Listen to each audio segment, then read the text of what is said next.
getdi. Kış günündə önümüzdə çiçək açdıran, gecəmizə gün ışığı saçdıran, yağlıları el obadan qaçdıran, bu zəfərin mübarəkdir ey vətən. Saman geniş hey uçtukça uçasan, torpağımı ana kimi uçasan, qələbənlə qaslarından uçasan, bu zəfərin mübarək ey vətən. Olmaz imiş söylür dostlaşanı, dostu aldı qəlbim, qəlbim şüşanı, söylənəcək gücü fəthi şüşanı, bu zəfərin mübarəkdir ey vətən.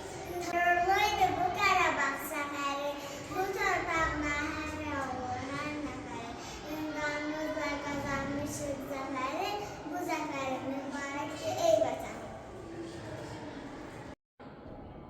Düşmənləri əzdilər, başlarını üzdülər, hər əzaba dözdülər, daha dillər əzbəri, Azərbaycan əskəri, Qarabağı aldılar, onlara haladılar, cani dilindən çaldılar, qalibiyyət zəfəri, Azərbaycan əskəri. Yandılar, sönmədilər, bu yoldan dönmədilər, əyilib eymədilər, göstərdilər hünəri Azərbaycan.